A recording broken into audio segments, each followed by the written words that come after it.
Robert A. Mullins, PhD, came to Azusa Pacific University after spending a number of years in Israel. His interests encompass the fields of archaeology, history, geography, and biblical studies in an effort to better understand the world of the ancient Near East. Mullins has worked on several archaeological excavations, most notably at Bet She'an and Tel Rehov in the Jordan Valley.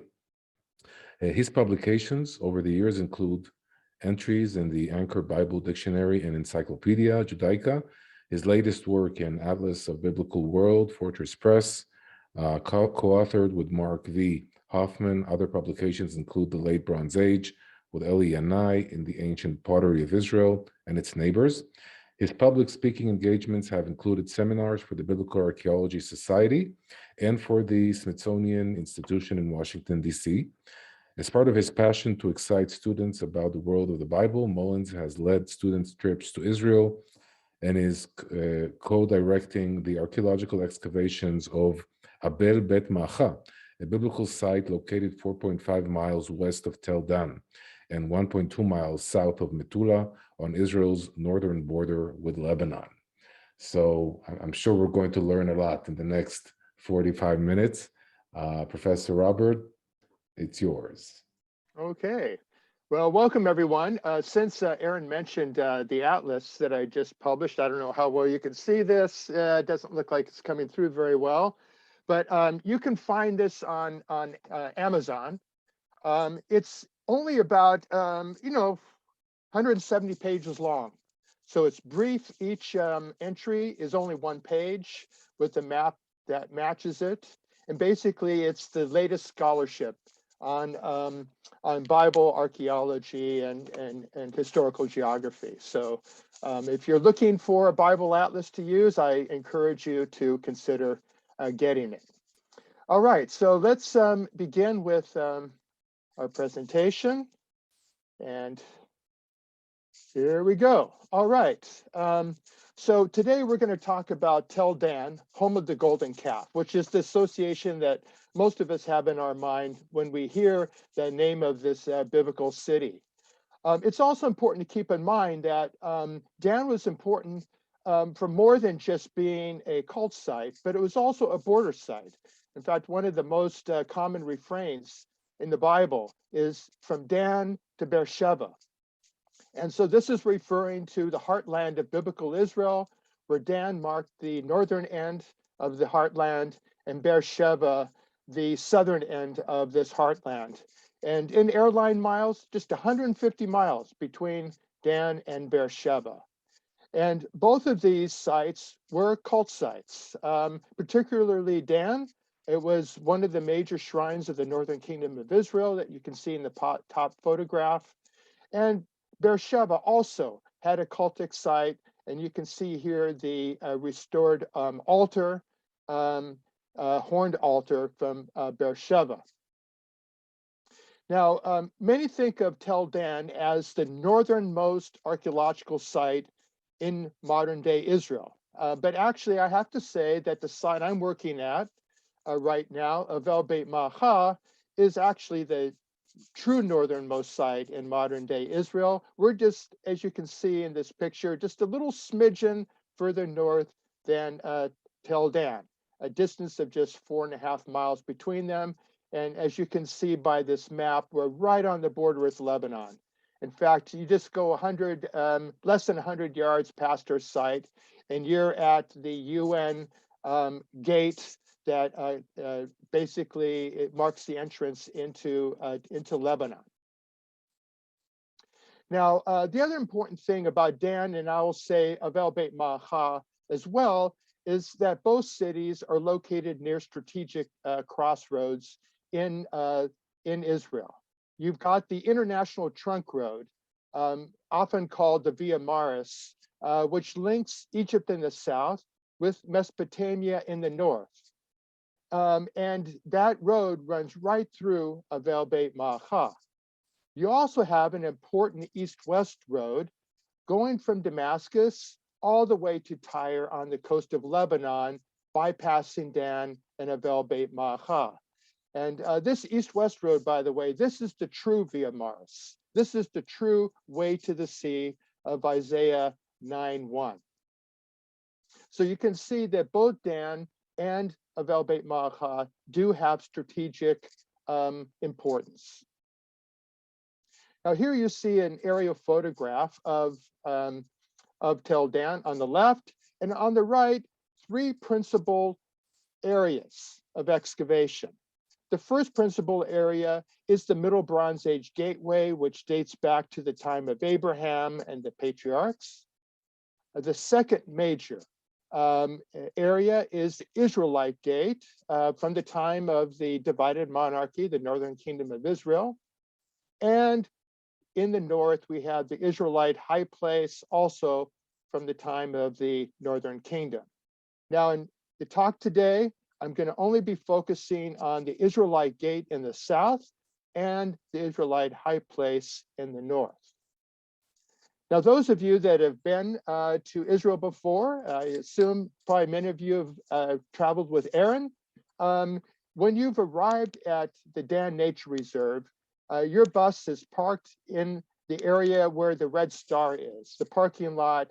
And from there, you've walked a trail, which takes you alongside various small rivers, which originate in major springs at Tel Dan. In fact, the Dan Springs form one of the four major headwaters of the Upper Jordan River, which feed the Sea of Galilee. That's where water from the Sea of Galilee comes from. And so you'll walk that little path, either the long or the short path. And the first thing that you'll see will be the Israelite gate. And then from there, you generally go to the northern end of the Tel to where the high place is. And that's actually the route that we're going to be taking, beginning with the Israelite gate. Now, the site was excavated for some 30 years by Avraham Biran of Hebrew Union College in Jerusalem. Biran was a major archaeologist in the history of Israeli archaeology. He died at age 99, just 1 month shy of his 100th birthday. And really, up until the time of his death, he was out in the field and still extremely active. The picture that you see him here with, he is seated next to what's called the House of David inscription. I'm just going to allude to that in just a few minutes. But first, I want to address the topic. How do we know that this particular site is biblical Dan? Well, one thing is that cult sites, and by cult, I don't mean like cult like a religious cult, like in the sense of occult, but cult in the sense of cultus, act of religious worship. This is how archaeologists use the term. And sites that have religious activity are often located by springs, and this is no less true with Tel Dan. But probably the major indication that we are dealing with the biblical site is the Arabic name. In many cases, Arabic names preserve the ancient Hebrew name. So Dan in Hebrew means judge, and the Arabic name of this site is Tel El Qadi. Qadi is a judge. So here, the Arabic is in fact preserving the biblical name. But even, another whammy on top of that is that you see this Greek inscription up at the top, and I've underlined the Greek word for Dan. This is part of an inscription that was found from the Hellenistic period, from around the 2nd century or so BCE, at the entrance, at the Hellenistic entrance to the high place, which dedicated this area to the god who is at Dan. So there's virtually no question that, in fact, we are dealing with this biblical site. Now, there's an important origin story to the religious nature of this site in the book of Judges, chapter 17 and 18. Some of you may be familiar with this story. Micah and the Levite. Now, according to Judges, Micah or Micha is a Yahwist from the Ephraim Hills, actually nearby where Aaron lives. And according to the text, he fashions a carved image and a cast idol. Now, no one knows what the carved image is, although a suggestion is made, perhaps an image of Yahweh, which of course, according to the Ten Commandments, would be completely forbidden. And the term cast idol is actually the same term that's used to describe the casting of the golden calf. It's a cast idol. And by the name, by the way, the name of this person, Micha, in Hebrew means, or in English means, who is like Yahweh. So clearly, we're dealing with someone who believes in Yahweh, the God of Israel. But he has made this carved image. He's got this cast idol. He has a shrine, so a small place of worship. He's made an ephod. Ephod is usually used for priestly divination, and some household idols. And that's also interesting because he might be a Yahwist and he might have an image of Yahweh, but he has idols of other deities as well. So it's very clear from the outset, he might be a Yahwist, but he's not Orthodox. He's a more heterodox worshiper of Yahweh. Well, there is this wandering Levite from Bethlehem who happens to come across Micah. And Micah, knowing that he's a Levite and therefore a religious authority, has him basically be the priest for his little shrine. And he does that for a period of time. But then we read about members of the tribe of Dan needing to abandon their land allotment nearby Tel Aviv, and because of all the warfare with the Philistines, they need to seek a new place to settle and live. And so they're migrating north, and on the way, they're passing by Aaron's house, and then they come to the place where Micah and the Levite are.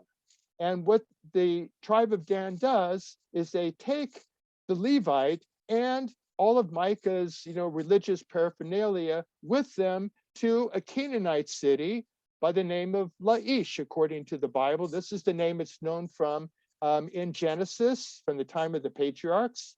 And they rename the site, they take over the site and they rename it Dan after their patronymic ancestor. And so very clearly, the Bible is letting us know as readers that the origins of Dan as a religious site are not really orthodox, not in the way that the Bible describes, that the Ten Commandments make clear, that it's got a very shady past, even though Yahweh is considered one of the major deities that are worshipped at Dan. Okay, now I said I was going to focus on two areas, the Israelite gate and the high place. So we're going to begin here with the Israelite gate. And David Elon, who is the current excavator of the site, he actually describes what I'm going to talk about here as an Israelite pilgrimage site. In other words, Israelites, when they would come to Dan, they would stop at various locations that had religious significance, somewhat like the Via Dolorosa in Jerusalem today, where pilgrims stop at various stations of the cross on their way to the Church of the Holy Sepulchre. There's a similar kind of thing going on here. Now, you'll notice that there are stars on this photograph. The one in blue, I'm going to talk about in a minute. This has to do more with history than it does with religion. But all of those red stars that you see are all locating specific shrines that had probably some sort of religious function, although we don't know what it is. They're both within what's called the lower gate area as well as the upper gate area. And I'll just be going through these as we make our way to the upper gate and then over to the high place. So let's begin with the plaza area out in front of the outer gate of the lower gate. And in this area, abutting the plaza, a very, very important inscription was found in 1993. And this has been popularly known as the House of David inscription or the Tel Dan inscription, because it specifically mentions David by name. Now, this discovery in 1993, actually, I was digging at Beit She'an at the time, And when this discovery was made, Biran actually called my doctoral mentor and the director of the excavations, Amichai Mazar, and said, get up here right away. We've made a discovery that you have to see, you have to witness. And keep in mind that a lot of times when you have stupendous finds like this, one of the first charges is that this was some sort of a forgery that was planted. Well, we got up there and we saw this still in its context. Built, it was actually incorporated into the wall. The big fragment you see on the right with the letters Beit David highlighted in white chalk, that was still in its original location. And so we were really witnesses to the fact that we're not dealing with a forgery, we're dealing with something that was found in its original context. Now, again, why is this important? Before this discovery, we had no mention of David in any written text anywhere outside the Bible. So this became the first independent historical testimony that indeed David existed. And even though it's literally house of David, the Hebrew word bait or bait in this context, house of, means also dynasty. House of somebody is a dynasty of someone. So this was one of the names for the southern kingdom of Judah, was the dynasty of David. We actually have an Assyrian text that refers to the dynasty of Omri, Beit Omri. So these were alternative names that were used to describe the southern kingdom and the northern kingdom. Now, according to this text, Hazael appears to be Hazael, an Aramean king, boasts on this inscription that he killed Ahaziah, son of Jehoram, king of the house of David, king of the Davidic dynasty.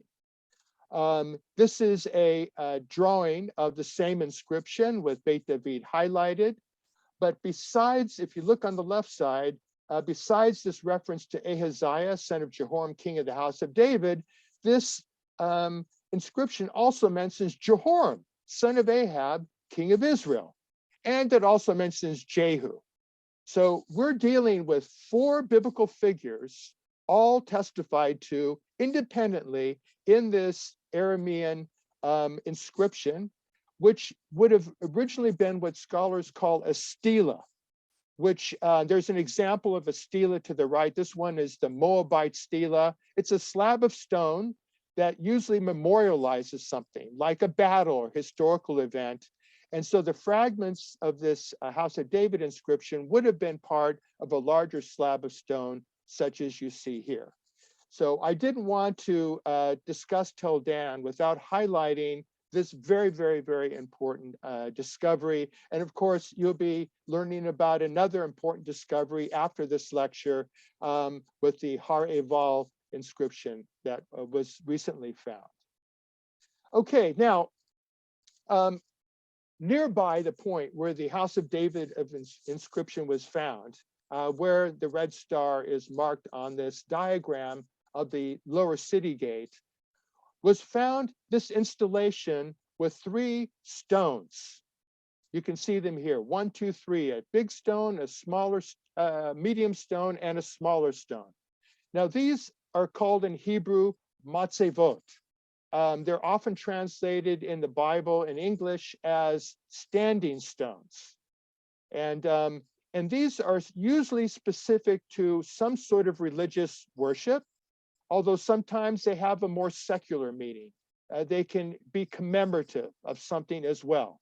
Now, unfortunately, we don't know for sure. We have no way of interpreting for sure what functions these particular matzevot have, but we assume that they were religious in some nature, but we can't define what that is. Because note that there are 3 standing stones here, not 1. So actually one Greek Orthodox priest jokingly referred these as the Holy Trinity stones, the Father, the Son, the Holy Ghost. But we don't know really the significance of these stones, but we do read about them in the Bible. For example, in Genesis 35, when Jacob is on his way north to Aram, he stops at Bethel, where he has this dream, Jacob's staircase. And in um, to memorialize this event that he had, this dream that he had, he erected a stone pillar, and the Hebrew word is matzevah. Also, another incident is Joshua.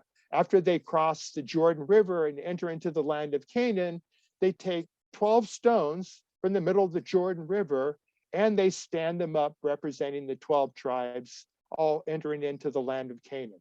So there are many, many places in the Bible where you'll get references to these matzevot. Sometimes this technical term is used, sometimes it just uses the word for stones, but it's clear that it has either a commemorative function or it has a specific religious purpose.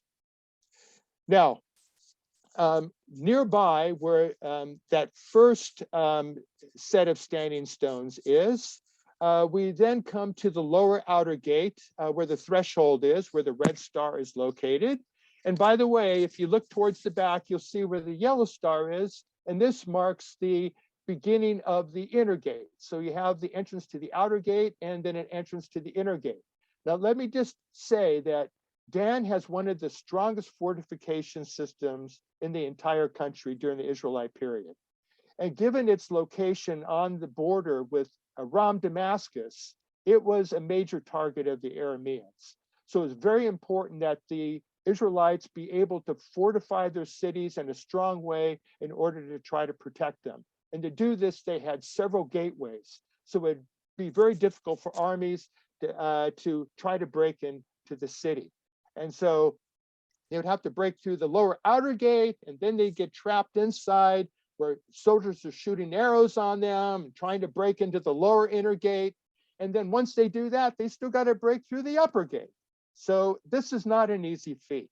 But what's interesting for our purposes is that inside the this lower outer gate, where you see the sign represented here, we have a niche off to the side of the entranceway where people would walk in.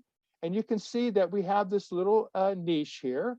And at the back of it, we have a low bench, a kind of an altar, behind which are standing 1, 2, 3, 4, 5 standing stones.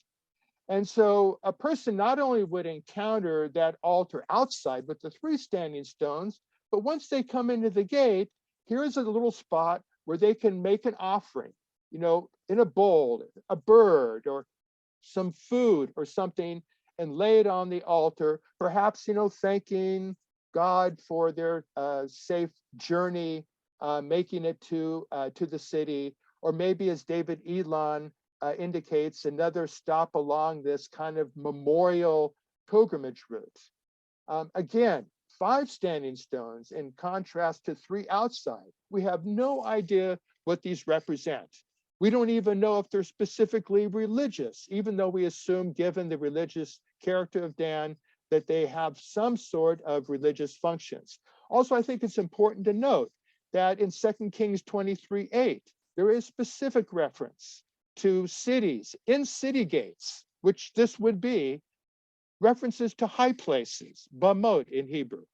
And so, so most scholars would take the view that, we are dealing with something religious here, although we cannot understand what the significance of these stones are. But this is connected with worship at high places within the city gate. Now, lest you think that this is a phenomenon limited only to Dan or to the northern kingdom of Israel, we have examples of this also in Judah. And one good example would be the Judahite temple at Arad. By Judahite, I mean a temple from the time of the southern kingdom of Judah after the division of the monarchy. And what you're looking at in the picture here is a little niche at the end of this small temple in Arad, nearby the Dead Sea. Now, one of the puzzling things is inside this niche are 2 standing stones, 2 matzevot, a taller one and a shorter one, and matching them are incense altars, a taller one in front and a shorter one on the right. And for years and years, scholars debated, what are we dealing with here? What do these represent? Well, it so happens that, probably a decade or two ago now, um, an archaeological discovery in the Negev, they came across inscriptions that refer to the Hebrew god Yahweh and his Asherah or Asherah. So Yahweh and Asherah as a paired couple. Now, again, this goes against completely the Orthodox belief where Yahweh has no partner, that Yahweh is Yahweh alone. But we have two sites, both in the south, one near Hebron and the other one further down in the Negev, that refer to Yahweh and his Asherah. So one suggestion that's been made to these standing stones is that one represents Yahweh, the taller one, and the shorter one representing his consort Asherah. Now, again, at times, at least that I've guided groups to this site, there's often been, resistance to this idea. How can this be? This couldn't be an Israelite temple. It has to be a Canaanite temple. But found on the steps of this niche were ostraca, broken pieces of pottery with writing on them, mentioning Levitical priests known from the Bible, Pashhur, Merimot, are both mentioned in the Bible. Their names are found on these broken pieces of pottery. Also, the sons of Korah are mentioned on broken pieces of pottery that were found here. And the one example of an ostraca that I have here mentions Beit Yahweh, the house of Yahweh, most likely an allusion to Solomon's temple in Jerusalem. But it indicates two things. Standing stones are not unique to Dan or unique to the north. You see them also in the south. And the fact that, that not all worship going on is being conducted, even by Levitical priests, in a way mandated by Moses. And so you do have examples of, you might say, deviation from what should be going on. All right. Now, what I'd like to look at now is this little canopy that you see here. And this is a photo of it located here. And one of the big questions is, and it's clear that this was a platform that had a canopy, because at the bottom here, even though that the wooden posts are reconstructed, these stone pillar bases were actually found in the excavations. So there was some sort of canopy here. And one question is was this a dais for an image, like an image of some sort of a deity, or was it for the throne of the king? Like when King Ahab, would come to Dan as a part of a pilgrimage ceremony and celebrations taking place, would the king sit in the city gate? Personally, I'm more inclined to think the latter, that it's whenever the king would come to Dan, he would sit on a throne here. We do have a reference to this in the Bible about the king getting up and taking his seat in the city gate. And so this may be an example of it. By the way, notice that next to this platform, we have another standing stone, another matzeva. Again, its significance, we simply do not know. Okay, so here's a kind of plan of the gate. We've looked at this dais. This is marking the entrance to the inner gate part of the lower gate system, where you cross a threshold, and then there are 4 chambers. You walk through that passageway, and the letter A's are indicating 4 chambers that flank the passageway. One of these chambers has a bench preserved inside. You have other sites with such chambers with benches preserved inside of them. And this seems to be a place where the elders would sit, such as we find in the book of Ruth, where the city elders are seated in the city gate. And, Ruth and Boaz, they come to the city gate to meet with the elders, and a decision is made for, that is okay for Ruth and Boaz to marry. And so, so this would be, you might say, the courthouse of the ancient world. And we have an evidence of that here also at Tel Dan. And as one passes through this inner gate system, you finally arrive at the upper gate. And Oh, I should just mention that, these, besides a door on the outer gate, you would have had a door both at the opening and at the closing part of this inner gate. So any enemy would have to be breaking down series of doors in order to try to gain entrance into the city. So you can see how well fortified the city of Dan was. Now, going to the upper gate, we have again another shrine. The arrow is pointing at the location of the shrine, which was built inside a chamber, like we were just looking at with the lower gate system. And on the right side, you can see this, this little shrine. You can see that there is a base there that something stood inside of it. Now, we don't know if it would have been a stela with writing on it, like the Tel Dan inscription, or if it was some sort of an image, like is shown here, but it was intended to hold something, and again, most likely something of a religious nature.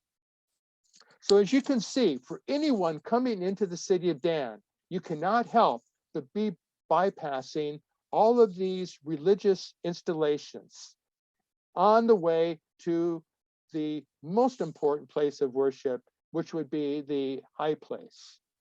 And here you see an aerial photo of the high place at Dan.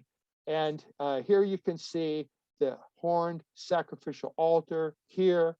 Here is a large podium, we assume was the temple where the golden calf would have been located. And off to the side, we have a line of auxiliary buildings that have been excavated.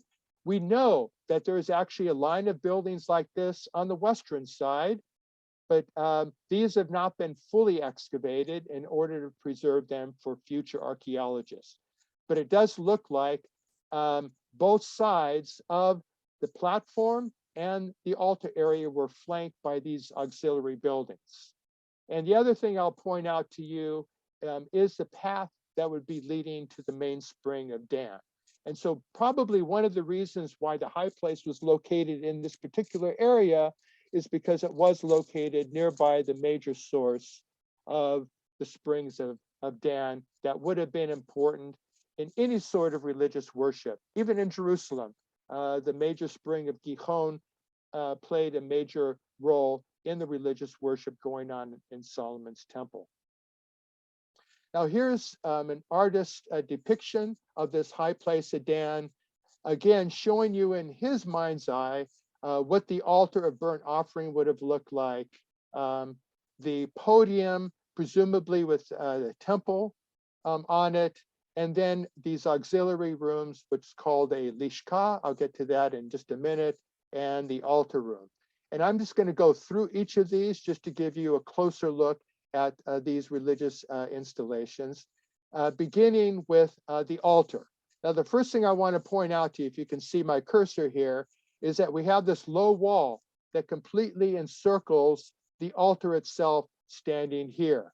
This is called a temenos in the classical world. You find them all throughout the classical world, but you also find them in the ancient world as well. And so the Greek word temenos, referring to a kind of walled enclosure that marks off a sacred area. It separates between the sacred and the secular. And so we have such a temenos here, marking off the altar as especially sacred within this complex. Now you can see that the altar itself does not exist today. But one of the horns of the altar, as well as one of the cut stones that would have formed the altar, was found in the excavations. And we do know from the foundations that what the size of this altar would have been. I'll also finally point out the stairway that is leading up here that the priest would have walked up as a part of their sacrifice. Okay, so let's just look a little bit more closely at the altar as the author or this artist has reconstructed it. The first thing I want to point out is that the altar, based on the little bit that was preserved, was clearly a hewn altar. And in this way, it is similar to a hewn altar that was found in the south of Beersheba. So again, thinking of from Dan to Beersheba, both of these sites being religious sites, it's interesting that both have these hewn altars. Now, I want to point this out because according to the Bible's description, this, by the way, note the horns of the altar here, note the stairway that leads up, and then note the temenos wall that kind of marks this area off as sacred. But the thing that's so amazing is that both of these altars, the one at Dan and the one at Beersheba, according to the Bible, according to Exodus 20, would not be kosher. Because Exodus 20 is very explicit. God tells Moses that if you're going to make an altar of stone, it must be made of unhewn stones, not an altar that's been shaped by picks and axes and so forth. And so the sacrificial altar, let's say from Arad, where we had the two standing stones that I just referred to, this altar is kosher. It is made of unhewn stones, in other words, just field stones that have been collected to make an altar that in fact measures 5 cubits by 5 cubits, which is also the mandate in the book of Exodus for the size of an altar. So Arad has a completely kosher altar, but the ones from Beersheba and Dan would not be kosher according to the book of Exodus. Now, one of the puzzling questions is, why are there horns on the altar? Now, it's important to bear in mind that the Hebrew word keren, which is translated horn, has two meanings. One is literal horns, like the horn of, any sort of an animal. But particularly in the ancient world, horns are often, especially when they're found in a religious context, are bull horns. And the reason is that the bull was the strongest animal known in the ancient world. And so it became attached to divinity. And we have depictions of deities, such as this one on the right, the Canaanite god Baal-Hadad, depicted with horns on his head. And these are depicting bull horns in order to show Baal as a strong deity. But the second meaning, besides being literally a horn, is a horn in the sense of rays of light. And again, in the ancient world, rays of light are connected with divine radiance, what's called in the Mesopotamian language, malamu, the shining that accompanies a divine being. And so both meanings are tested, both show up in religious context. And so the horns of the altar clearly are communicating the presence of God associated with the altar. And of course, it had a practical purpose too. We know that in the Bible, one could go to a city of refuge, grab a hold of the horns of the altar, and be safe. Okay, let's take a look at this platform now. You can see the platform here, and you see these steps that lead up to it. These steps, by the way, post-date Ahab. They were added most probably by Jeroboam II to make it more easy for a number of people to make it to the top of this podium. Here is another view of it. By the way, the original height would have been about 6.5 feet higher than the height that you see reconstructed today. And here again is how it would have looked in the mind of the artist, because you can see here are some walls of the building that would have stood at the northern end of this podium.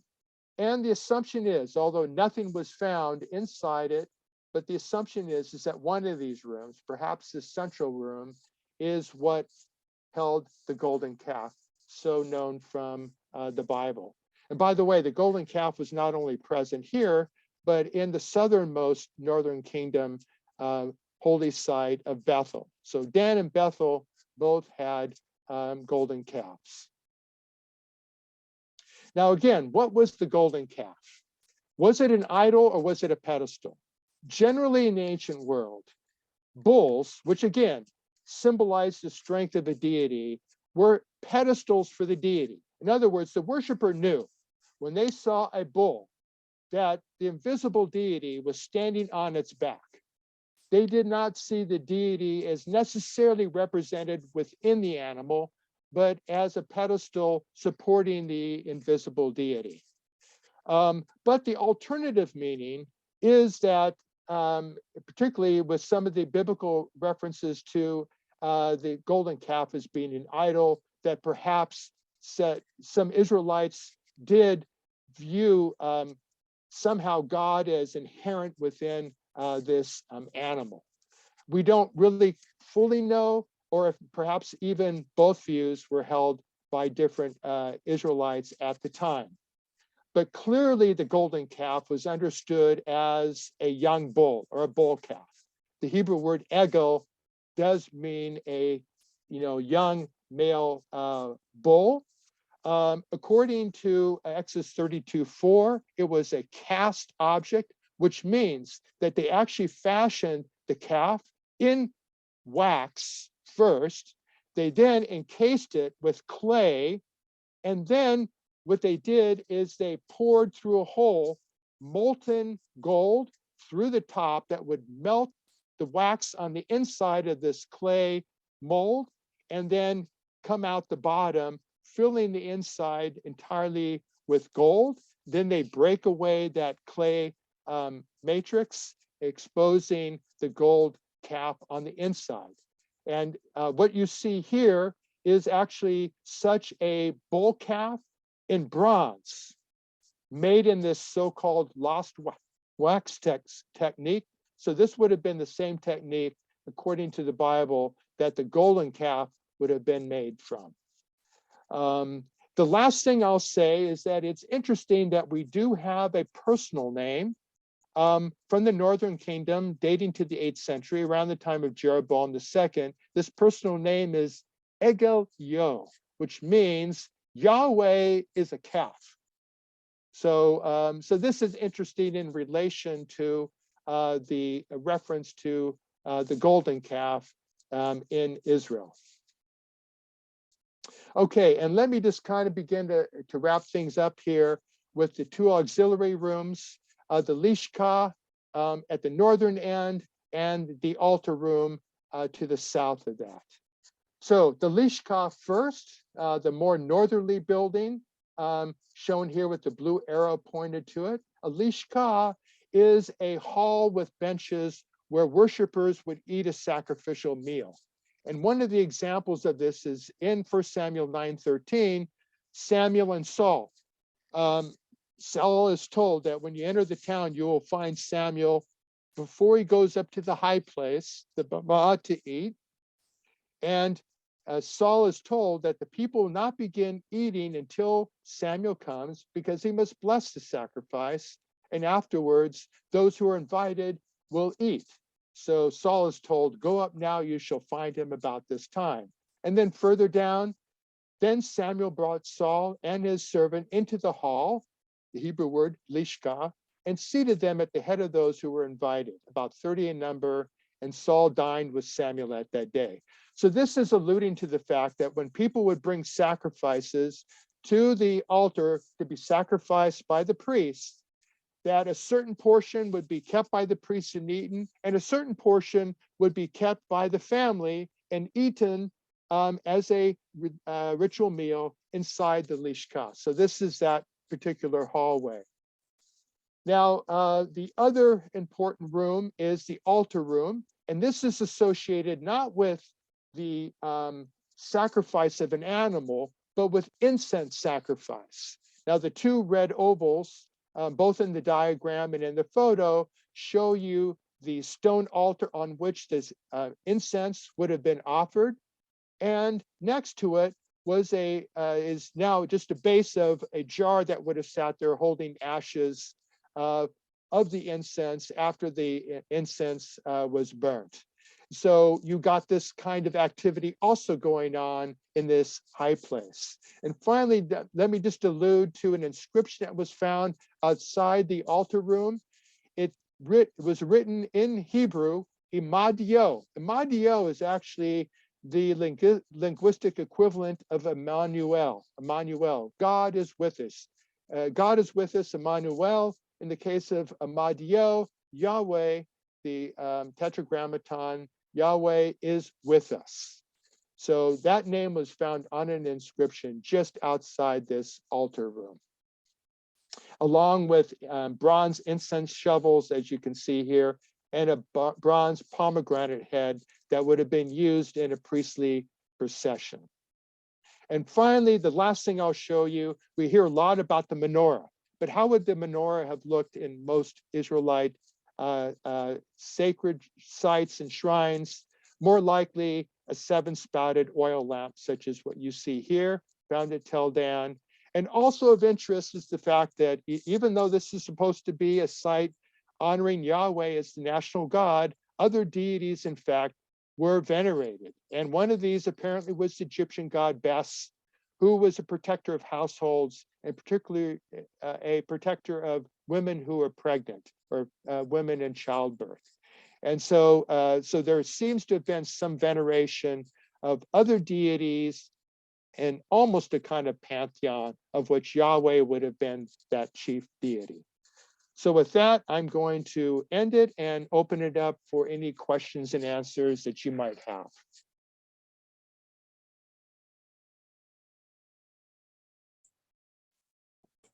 Thank you so much, Professor Robert. This was amazing. Wow. Thank you.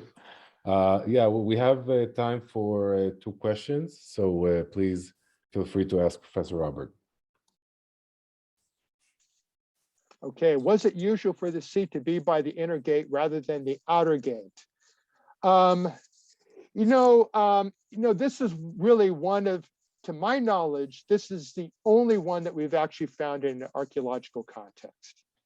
So even though that we have references to it in the Bible, and certainly there have been a lot of cities excavated, offhand, I can't think of any other one found preserved archaeologically.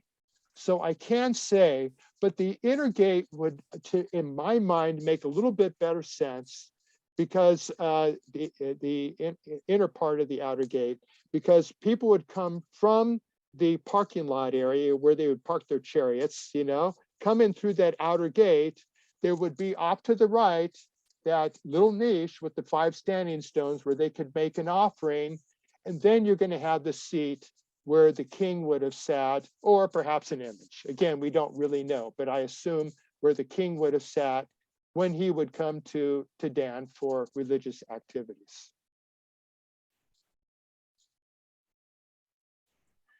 You mentioned the 7-spouted oil lamp. Yes. And then you mentioned the menorah. Do you Yes. think the menorah in the temple would have been more like that 7-spouted oil lamp, or yeah, that's more like what you see in Jerusalem today? Yeah, it seems to me, you can correct me if I'm wrong, but it seems to me that the biblical description is a branched candelabrum of some type.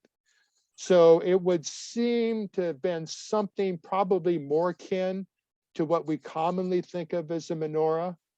But I do know that archaeologically, we have never found such a branched candelabrum. We do have several examples of 7-spouted lamps.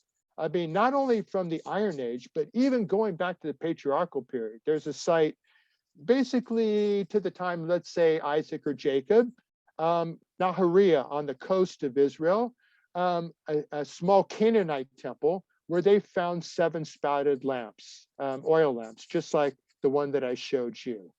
So the idea of 7 spouts, and 7 is a sacred number, not only to the Israelites, but to the Canaanites as well. It's a tradition that goes back, even before the Israelites, and continue to be used by Israelites. But I would suspect in the temple, maybe there was, based on the biblical description, something branched. Thank you, Professor Robert. And I'd like to conclude this course for the last 5 sessions that we had. Amazing sessions. Sorry I didn't respond to everybody's comments. I'm doing multiple things at the same time. Yeah. Two quick questions. One was, what about the dating of Dan? My focus is entirely on what's called Iron Age 2, which is basically from from about 900 or so BCE to the time when Dan is destroyed by the Assyrians in 732. And so the span of time we're looking at would be the time of Omri, Ahab, Jezebel, the time of Jehu, Jeroboam II. This is the span of time we're talking about. And the other one was the dating of that Madio inscription. That is dated to the 8th century. We have an inscription from Avel Beit Maha we found in 2019, Benayo. It's 9th century. So, our personal name with the Yahwistic theophoric ending actually is older. It's the oldest so far, of course, unless what they have found from Har Eval, where you have Yahoo, the Yahoo ending, would be certainly the oldest testimony to Yahweh, older than the 9th century. Yahweh, by the way, also shows up in the Moabite stone, the Moabite stela, also from the 9th century. So Yahweh so far doesn't show up earlier than the 9th century BCE, but if Scott Stripling is right that this Yahoo is dating back to either the late Bronze Age or maybe the Iron Age 1, that would be the oldest, to my knowledge, name of God yet known, found in an archaeological context.